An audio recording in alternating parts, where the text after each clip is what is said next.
Hi, welcome to the Biogeme tutorial. My name is Felipe and I'm going to help you walk through the whole process of getting Biogeme to run and understanding how the input and output files work. Here we have the presentation outline. First, I'll give you guys a motivating example. Then I'll teach you how to get started with Biogeme just in general. Then we're going to get into some details about the input files. Then we'll see how to actually estimate the model, and afterwards we'll look at the output files that Biogeme generates, and then we'll look at how to make predictions using those model results. And once we have all that package, I'm going to ask you guys to test your newly acquired knowledge on just doing a couple of very simple tasks. And finally, I'm going to present you with the two big assignments.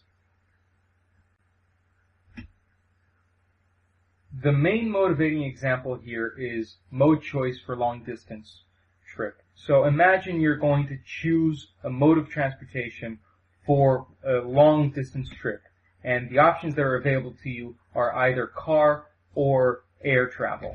And let's suppose that the variables that we want to study are total cost, in-vehicle travel time, out-of-vehicle travel time, and frequency.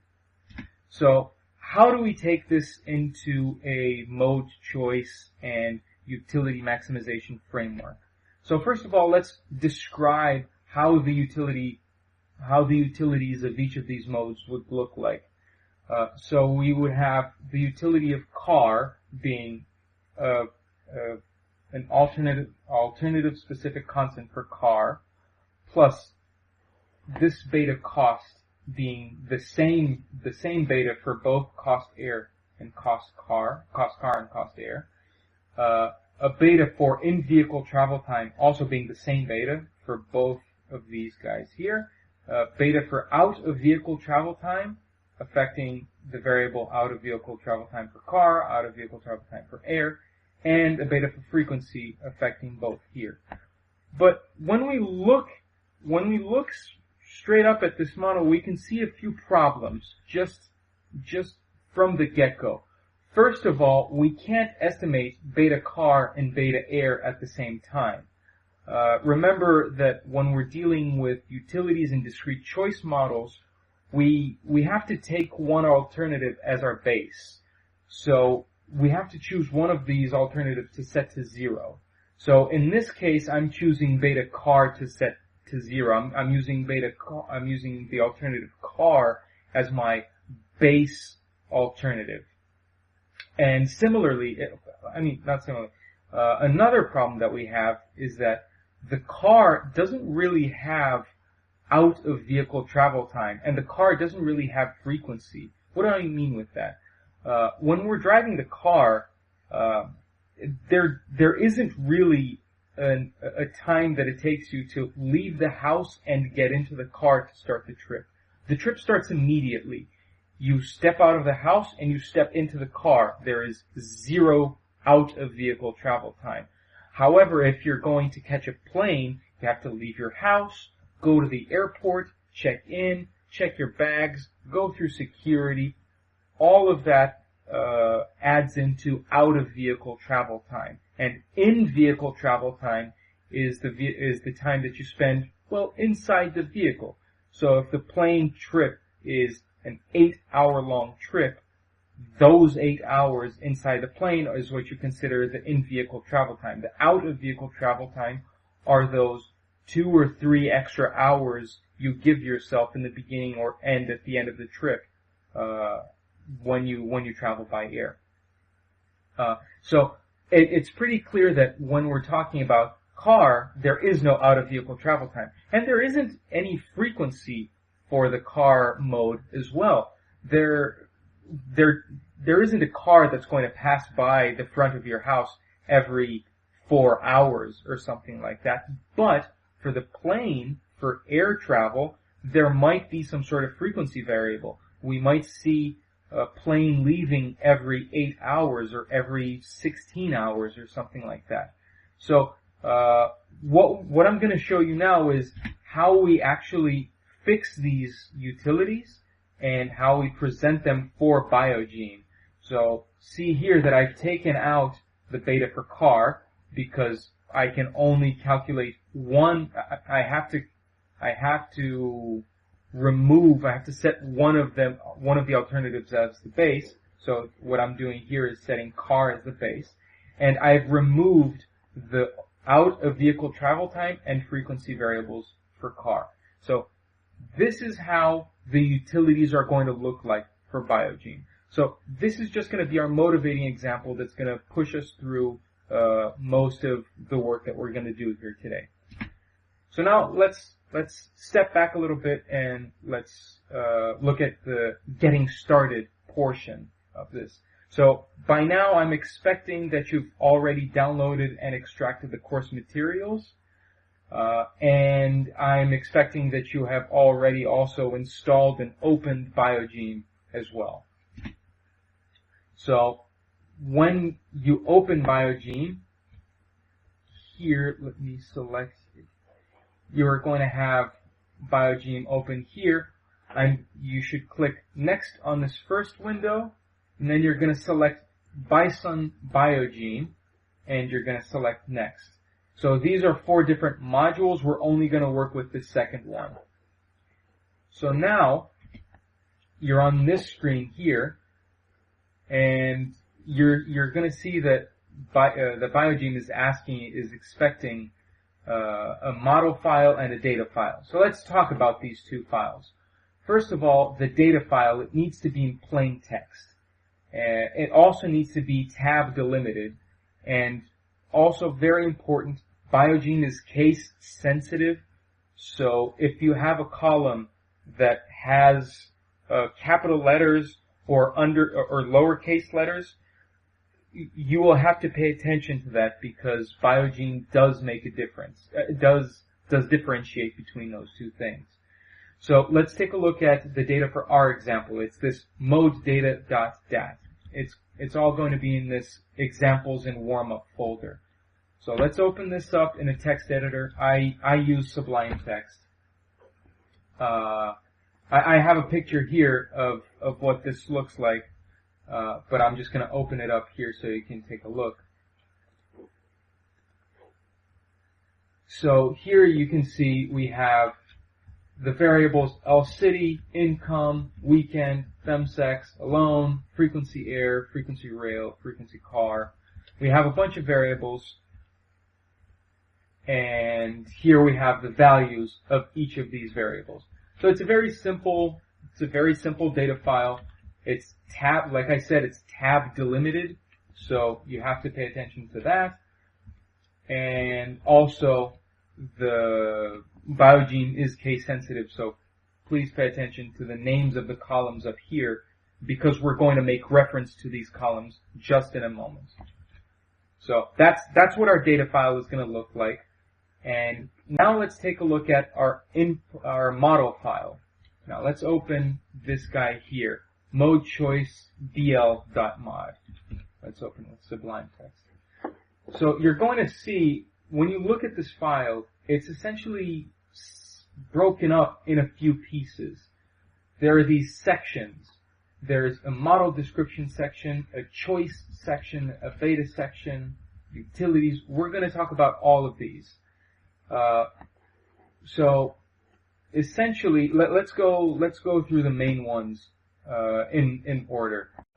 First, there's a model description section. This one is just a short text describing what this model does. So in my example here, mode description is just a little.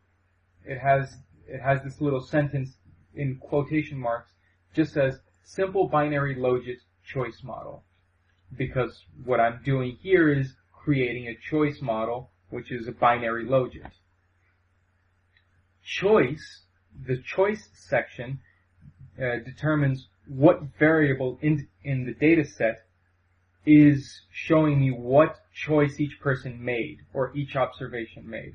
What does that mean? So let's see here that in choice we have the word chosen. That is relating to, this word chosen is relating to our data file. this word chosen here.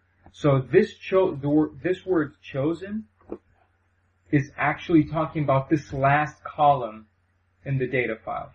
Actually, let's do this. Let me open this in Excel.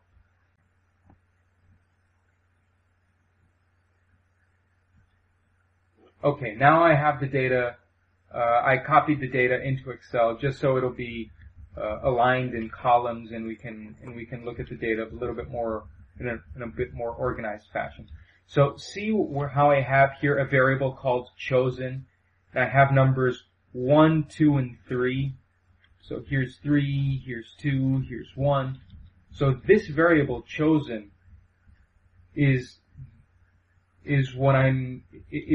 what people chose in this data set. So this data set is comprised of choices between 3 different modes. We're using it to choose only between 2 modes. And I'll get to why we're doing that in a second, or how we're doing that in a second.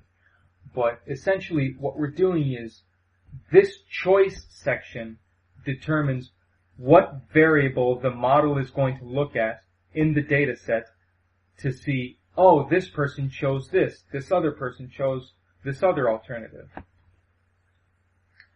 The beta section of the model, this beta section right here, this is going to talk about the betas that are going to be estimated. We're setting up the limits for the estimation procedure, and we're setting initial values for the initial procedure, for the estimation procedure.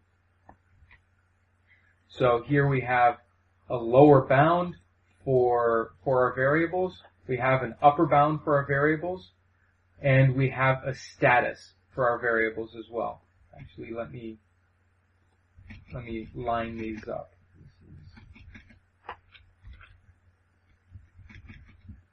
Okay, there we go.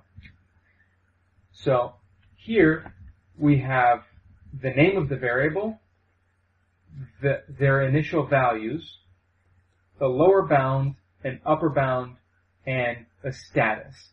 The status here means if we want the variable to be fixed or not. If we have it fixed at a certain value, the program isn't going to try to optimize, isn't going to try to estimate that particular parameter. If we say let alternative specific constant for air be 200 here, this means that the model isn't going to try to estimate a value for the alternative specific constant. It's going to use the number 200, and it's never going to change. But we don't want that. We want the model to estimate this value for us. So let's just leave it back at 0 as a starting value, and let's let its status also at 0, so it's variable. Now let's look at the utilities section. The utilities section specifies the utility of each mode. So what is going on here? This utility section, I'll get into more details about this in a minute, but this utility section essentially, what it does is it tells us how the variables in our model and the betas in our model relate to each alternative. I'll get specifically to the utility section in just a moment. I'll just go through the rest of the sections. There's one section called expressions, which is where we define new variables such as 1 or 0. So, for example, here in my model, I have a new variable called 1, O-N-E, and this variable is equal to 1 in all rows. So what's going on? Let me give you an example. You see how, for example, I have a beta for total cost, and here I have beta for total cost multiplying the variable total cost car. Here I have the beta for total cost multiplying the variable total cost air. This first line is for the car, this second line is for the air alternative. These two total cost car and total cost air, these two are variables in my data set. So the structure is in this part is going to be one of the betas defined in this beta section times one of the variables in my data. So beta in the beta section times variable in my data set. But you see this here, I have the alternative specific constant for air times 1 times this ONE. But this variable ONE, this variable 1, isn't in the data set. Now, where is this 1 coming from? Well, this variable is being added to the data set down here. I'm creating a new column, and essentially what this is doing is creating a new column in the data set called 1, and it's equal to the number 1 for all rows. In the exclude section, we indicate which observations we want to exclude. So in our case, I want to exclude all variables that have chosen equals 3. So whenever there's an observation that has this variable chosen here as equal to 3, this is going to get removed from the data set. So I'm not going to use any of these guys where chosen is equal to 3. Okay? So that's what that exclude section does. And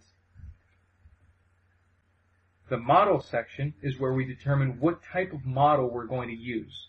In this course, we're only going to use MNL, which stands for multinomial logit, or BP, which stands for binary probit. So here, this first case, I'm determining that I want to use a logit model. Like I said before, this is going to be a simple binary logit model. And so I determine it as MNL. And you might ask, well, why am I doing multinomial logit if it's actually a binary logit? Well, the idea is essentially the same thing. The core of it is the logit core, the logit kernel. Calling it the binary logit is just a special case of the multinomial logit. So essentially, we're calling it by the core function here. And there's a weight section also, which we don't use in this data set, but it tells us this weight section can be used to determine the weights of each observation. So now let's look at the choice, the utilities, and the expression sections. So first of all, the choice, the choice section I told you is where we say which variable is going to actually determine each person's choice. So we said it was going to be this variable here called chosen. And now what we want to do is tie the utilities section with that chosen variable. So what we have is an ID here. We determine, using this ID, we determine which of the variables, which of the alternatives are associated with each of the numbers here in this column. So you see that in this column we have people choosing numbers 1, 2, and 3. So people choosing 2 here, 1 here, 2 here, and 3 here. So people are choosing between 1, 2, and 3. What this ID does, it says, for the people who chose 1, this is the utility of the chosen mode. For the people who chose alternative 2, this is the utility of the chosen mode. So we're just associating the variable, the choice variable in the data set to what we are determining as a utility function. So first of all, there's this ID where we associate the column chosen with the alternative in this utility section. And then there's also, we can give these alternatives a name. I gave them car and air. just basic names. Availability, since all modes, we're gonna only use really simple examples here where all modes are available to everybody. You can just set these to 1, and remember, 1 is that variable that exists for everybody. So I'm just determining this to be, so this mode is available to everybody, and this mode is also available to everybody. That's all that's being said here. And if you have a case where you have some mode that's not available to somebody, you could create a column and set some observations to 1 and some observations to 0.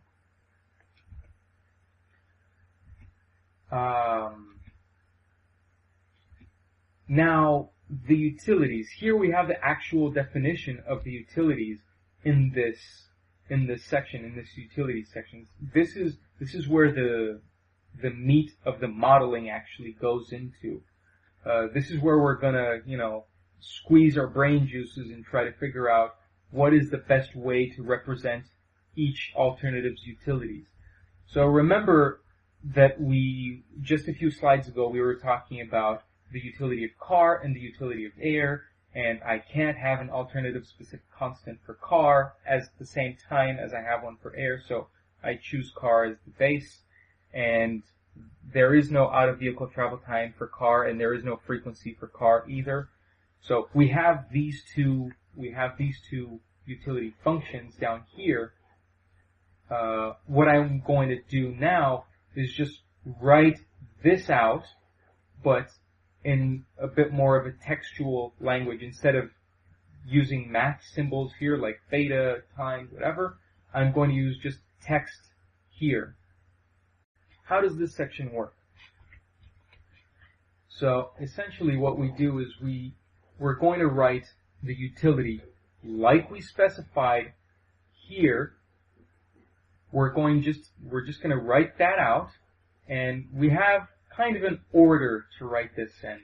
Essentially, the order is one of the betas defined up here times one of the variables in our data set, plus another beta that's up here times one of the variables in our data set.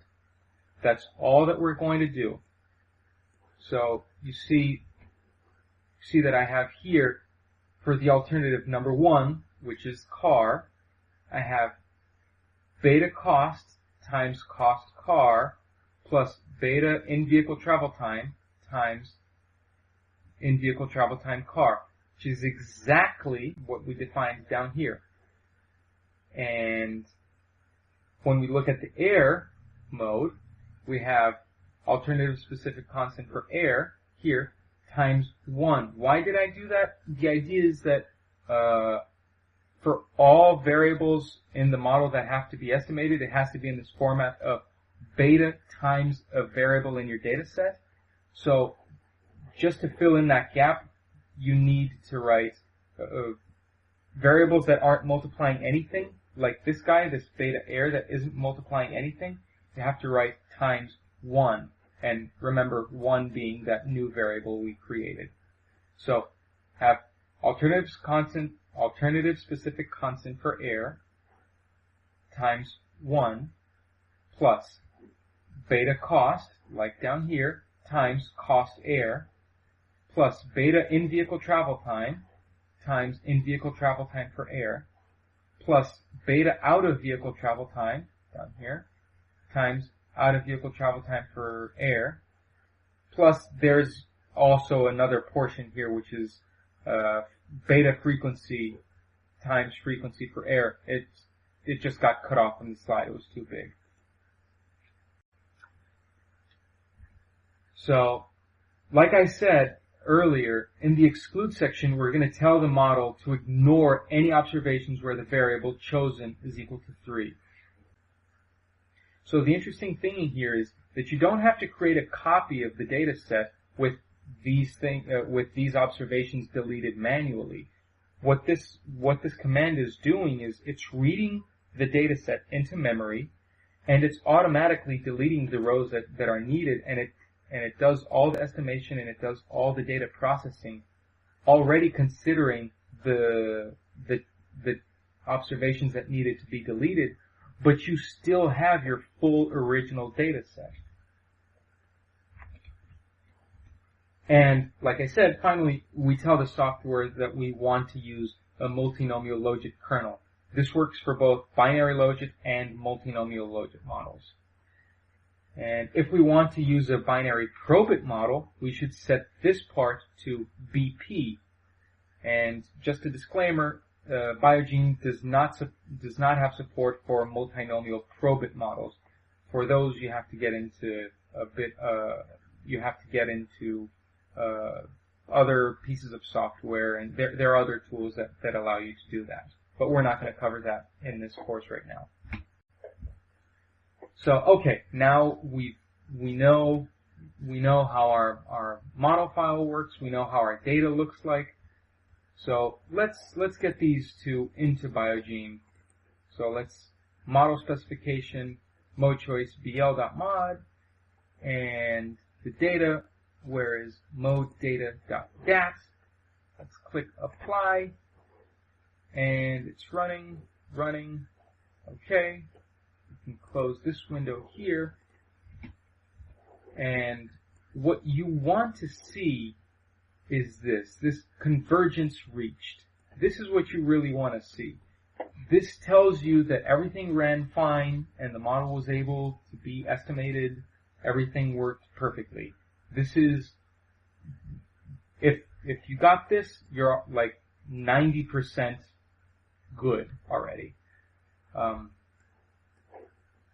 So now let's start walking through Biogeme's outputs. So first, when you run the model, you're going to see that a lot of files were created. So I'm going to talk to you about the three main files that are created. First, this mode choice bl.html. This you can open with any web browser.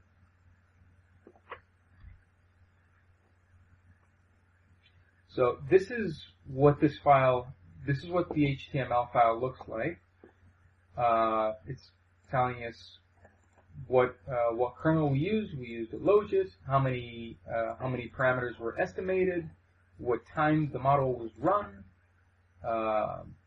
if convergence was reached or not, what's some values of the log likelihood, and the most important part for us is this section here, utility parameters. This is going to tell us how much, what the estimation value is for each of our betas that we selected, and it's going to give us standard errors, t-stats, and p-values. So this seems like an interesting estimation result. We have a positive coefficient for frequency, which makes sense, right? Higher frequencies increases the likelihood I'll use that mode. In-vehicle travel time has a negative sign. Also makes sense. The longer the trip takes, the less I want to use it. I use a certain alternative. Same goes for out-of-vehicle travel time. The longer it takes out of the vehicle also, the less likely I'm going to use this mode. And cost also has a negative effect, which is also very, very intuitive. The higher the cost, the less I want to use something. So these seem to line up. Well, this last guy doesn't seem to be very statistically significant, but let's leave that for later. Let's not pay attention to that for now. But essentially, this is a very general idea. This is the very general output of Biogeme. Here we can look at the log likelihood values, which are used in a lot of tests. We can look at row squared and adjusted row squared, which give us goodness of fit, an idea of goodness of fit. So 0.51, these are very good values. We are getting a very interesting model fit. This is, the rho squared is kind of similar to the R squared and linear regressions. So the idea is that this kind of gives us a measure of the intuition behind it is this number tells us how close or how good a model is in a very general sense. So if this number is 0, the model is very bad, and if this number is 1, the model is very, very good. So that's the basic guideline of what these two numbers mean. Here we can look at the final diagnostic, which is convergence reached, which is what we wanted. Everything worked out fine. If you don't have everything working out fine, there's going to be some other sentence written here. And the utility parameters is exactly what we wanted to see. So mode choice .f12. So this file here, mode choice .f12. Open Sublime Text. So essentially, what this guy is exactly the same thing. This guy here is exactly the same as this table. It has these values, this 1.74, 0.0741. This has the same thing, but with a few more digits for precision. That's the only difference from what you get. So here you have numbers truncated a bit, and here you have like full precision to those numbers. I honestly prefer using these numbers a bit more because they're a little bit more precise. So afterwards, when you're playing around with the numbers, to me it makes more sense to use these values instead of the values in HTML. So this just gives you a bit more precision on your estimates. And there's the modechoice.sta. Let's open this guy here, also with the text editor. So what this is going to do is going to give you just really, really basic data descriptives. They're going to give you data descriptives like mean, min, max of each variable in your data set. So here, how many? This is super ugly because it's in a notepad. Maybe I can copy this and send it to.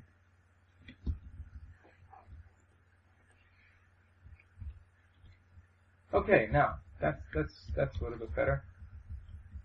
So these are just the means, the minimum, and the maximum, and how many observations there are for each one of these variables.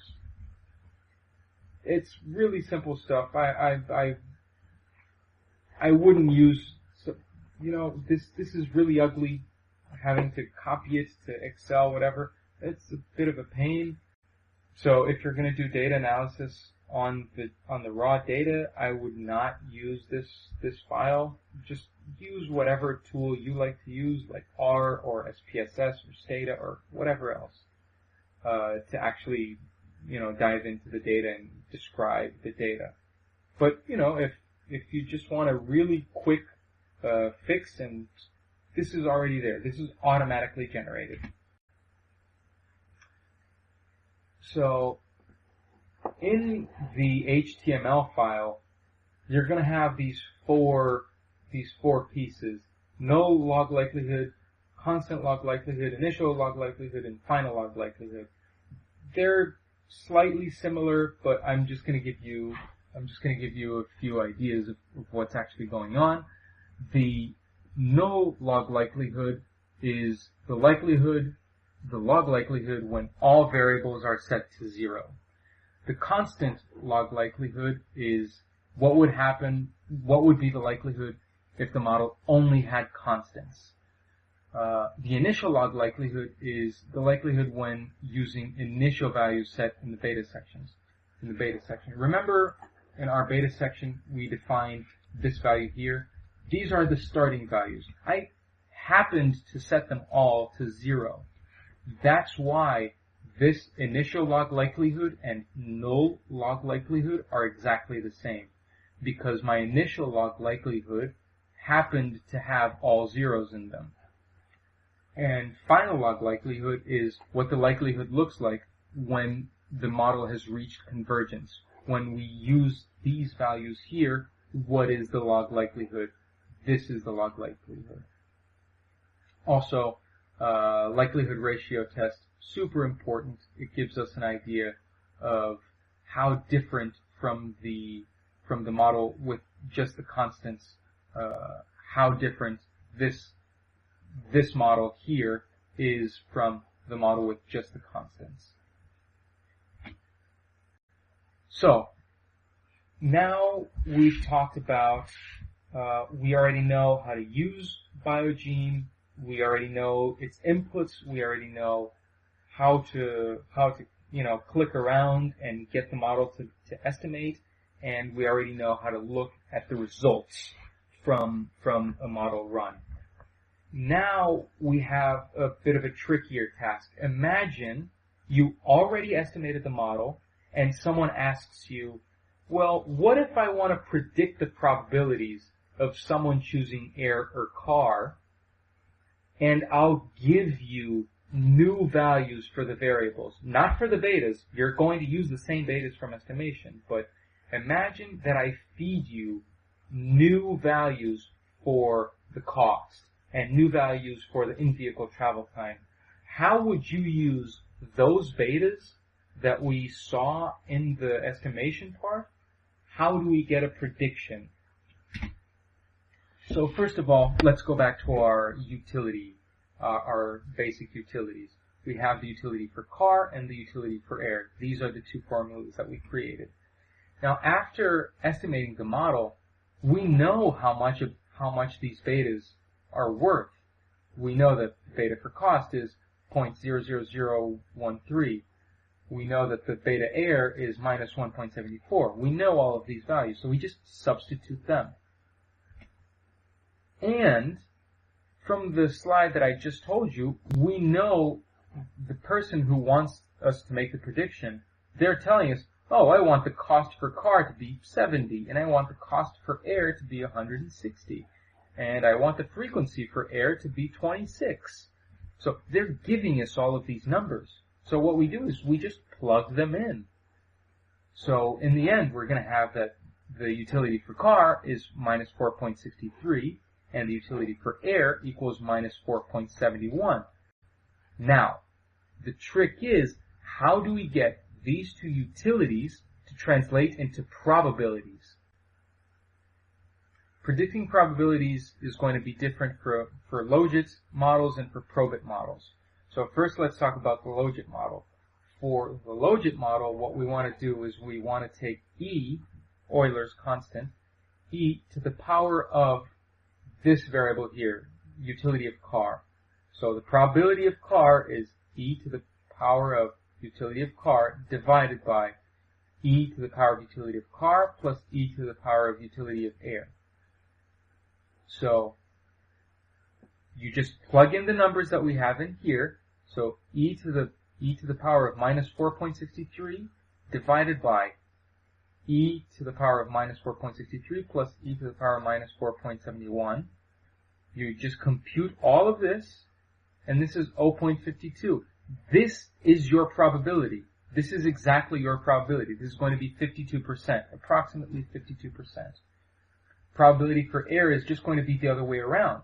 It's going to be, instead of having the term here on top the utility for car, it's going to be utility for air, and the denominator is going to be exactly the same. So you can either do this math, or knowing what we calculated up here, which is 52% the probability for car, well, there are only two alternatives. If the probability for car is 52, that means the probability for air is 1 minus probability for car. So probability for air is 1 minus 0.52. So this leads to probability for air being about 48%. Super simple, super straightforward. Now, when we're using a probit kernel, when we're using a probit model, things get a little bit more, a little bit trickier. I'm going to illustrate this example with a slightly smaller utility function. I estimated another binary probit model, a very small model, now with slightly different betas, using the same data set. So imagine we have these values for the final utilities. So I estimated the model, I got the betas, and I have the values that I want here for the in-vehicle travel time and out-of-vehicle travel time. So I have the final utilities. So utility for car is minus 3.45, and utility for air is minus 3.57. How do I translate these utilities into probabilities? The probability of car is going to be phi of utility of car minus utility of air. What is this phi? This phi is the standard normal cumulative distribution function. This is the standard normal CDF. So imagine a CDF centered at 0 with standard deviation 1. Calculate the cumulative distribution function at this point. So let's calculate the CDF of the standard normal function at this point here, which is minus 3.45 minus 3.57, which is going to be 1.28. So 1.28 is a little bit above 0. The standard normal CDF is 50% until 0. Phi of 0 is 50%. Phi of 0.12 is going to be a little bit over 50%. Here we have 55%, 55.1%. So we're going to do exactly the same thing here. Probability of air is phi of utility of air minus utility of car. So see, this is inverted. I've switched the order because I want to calculate probability of air. But instead of actually recalculating this, we can just do, if we know the probability of car is 55.1, and I know that the only two possible alternatives are air and car, I can do 1 minus probability of car. So the probability of air is 1 minus 55%, which is about 44%, 44.9% in this case.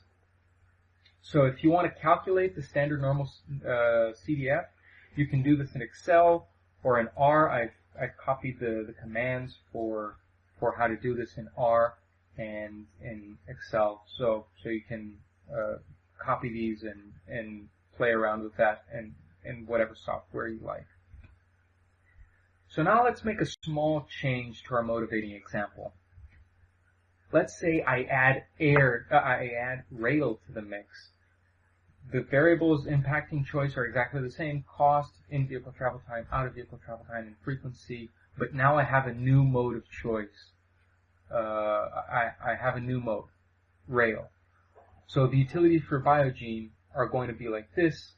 The utility for car is the same. The utility for air is the same.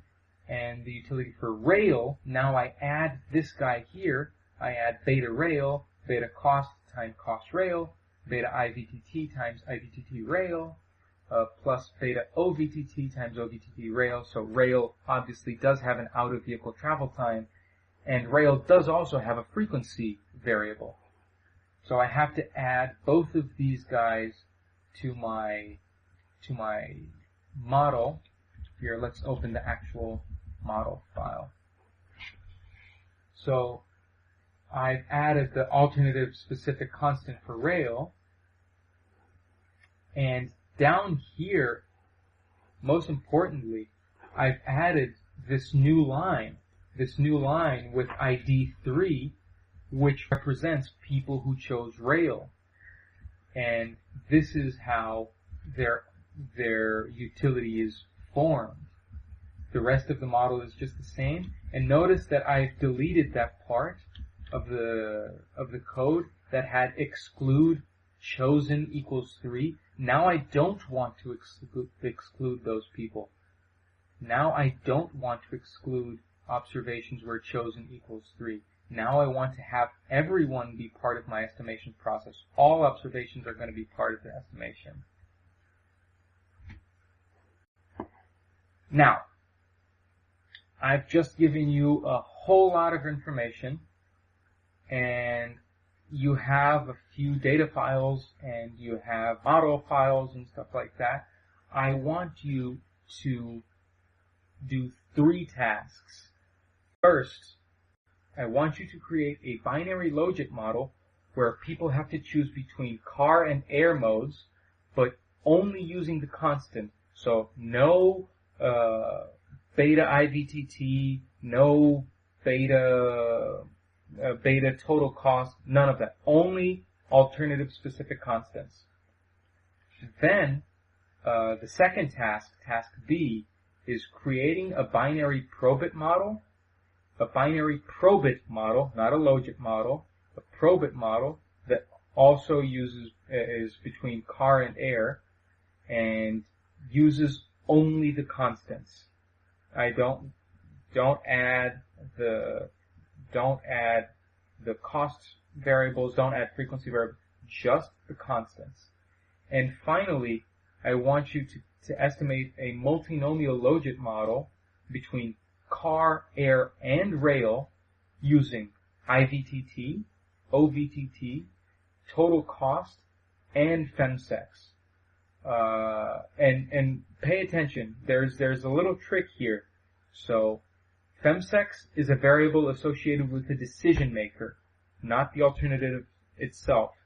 So there is a trick on how to insert this into your utility. Think about this well. I'll put a comment in the description of this video of how to solve this problem. Just a few tips on how to go about these things. For tasks A and B, just copy the file, the model file that I created, the mode choice bl.mod. Copy that and modify that as you choose. And for task C, just copy the mode choice mnl.mod file and play around with that. And finally, here are some general Biogeme tips that I've picked up throughout the years. To get data into the Biogeme format, you don't have to worry about this now. The data for you is ready. But if you ever need to import new data into Biogeme, this is how you do it. So open the data in Excel, select all your data, copy and paste it into Notepad or some other editor like WordPad, Sublime Text, Notepad++, and just save that as a CSV. So just open the stuff in Excel. You need it to be tab delimited. Again, I've said this before and I'll say it again. Biogeme is case sensitive. So remember that our data had this, like all the variables here are full caps, but this variable here is lowercase. We are referring to the variables as they are in the data set. Total cost air, this is all caps because total cost air is all caps here. The variable chosen is lowercase here because in the data set, chosen is lowercase. Okay, so Biogeme is case sensitive. Please remember that. Leave space for your operators. Please, please, please leave space. So when you're writing your code here, leave at least one space between your betas and your operator and your variable. So whenever you need, leave a space. It's just good practice to leave a space between the operators. Leave a blank space at the end of each line. This isn't usually necessary, but Sometimes I've had problems with this, so just be safe. Have a blank space at the end of each line. Leave a blank line at the end of the model file. So see that I have my last piece of the model here, model MNO, and I have 2 blank lines.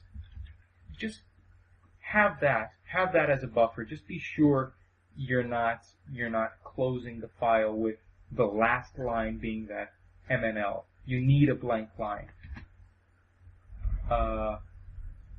For some reason, even though you can search and click through your file folders and your system to find the model and the data, it's usually best if you have both of them in the same folder. Biogeme usually complains when they're in different folders. So have those 2 in the same folder, and you'll have much less problems. If you finished an estimation process and you want to start another one, you have to close Biogeme and open it up. This is a bit of a pain, I know, but this is how it is. And finally, you can find a lot more examples at the Biogeme webpage. Here's a link. You can click on it here. I'll leave the link in the description also. But you'll be able to find a lot more examples and a lot more models and a lot more data on the Biogeme webpage. So finally, the 2 assignments. Just assignment 1 is more for you to get familiarized with Biogeme in general, and to start using it to estimate binary models, binary logit models. And assignment 2 is where you start getting into more complex multinomial logit models. So I've created 2 folders. You'll find the assignments in each one of those folders, and the data associated with them is already in there also. So you'll find that. And finally, just most importantly, have fun. Thank you guys for listening, and if you have any questions, please feel free to ask either in the comments or anywhere else you can reach out to me. Thank you so much.